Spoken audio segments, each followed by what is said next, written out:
Wala nang maraming paligoy-ligoy pa, diretso sa punto na. Maiksi lang ang komentaryo, pero diretso sa punto. Maraming kuro-kuro, may tiwali, may totoo. Dito, sa puntong diretso tayo. Punto, diretso. Itong mga DDS biglang naging pro-US. Itong mga DDS, mga kabunyog, mga kababayan, biglang naging pro-US. Ha? Bakit natin nasabing biglang naging pro-US? Believe na sila ngayon sa US. Di ba dati, ano sila? Pro-China. Galit na galit sila sa US. Eh. Galit na galit sila sa US. Pero ngayon, itong mga DDS, sabi nila, magaling talaga ang US. Ha? Oh, kalaban na ng ICC ang US. Linalabanan ng ICC. Ano? Kasi may sanctions nga ang US sa ilalim ng administrasyon ni Trump.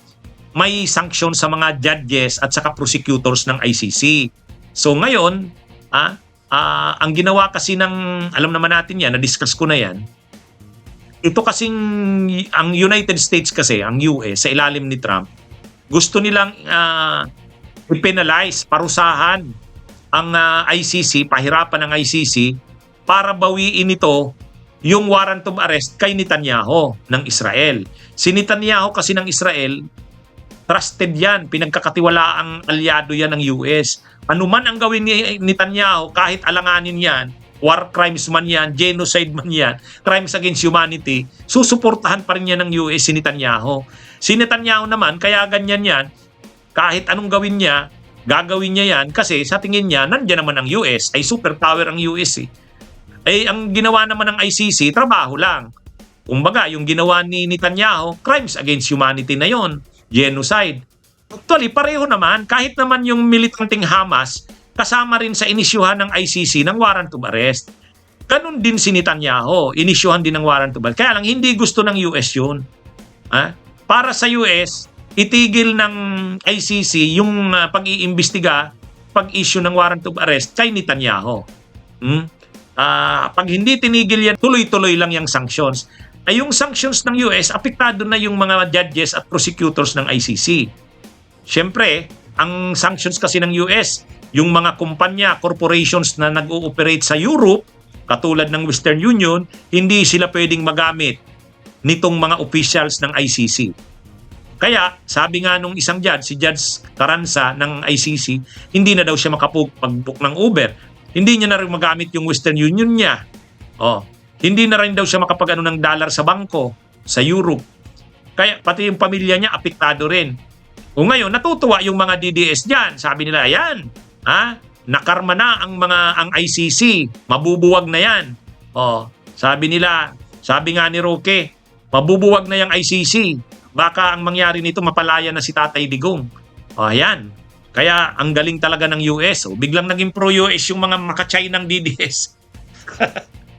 Biglang naging pro-US. Hindi mo talaga maintindihan itong mga DDS na to eh.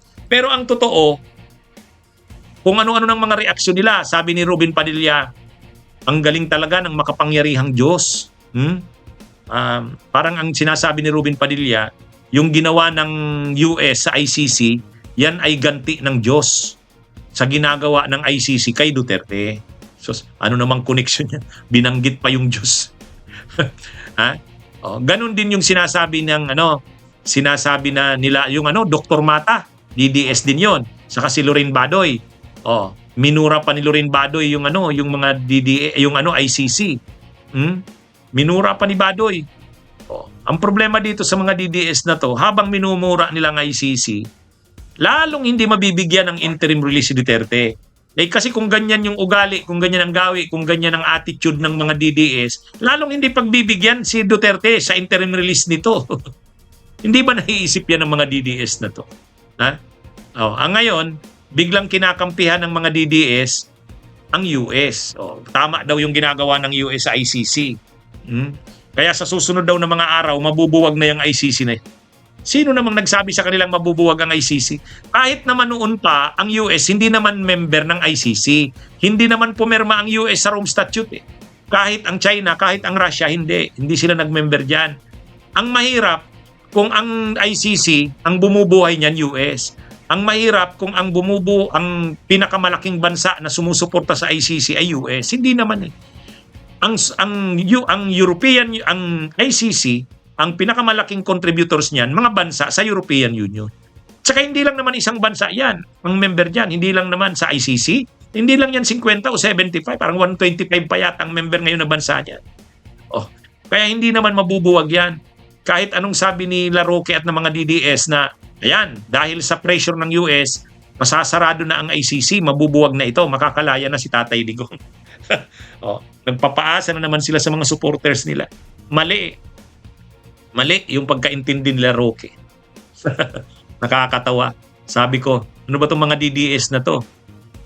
At yung ICC judge na nagsalita na nagkikwento ng kanyang hirap na pinagdadaanan dahil sa sanctions ng US.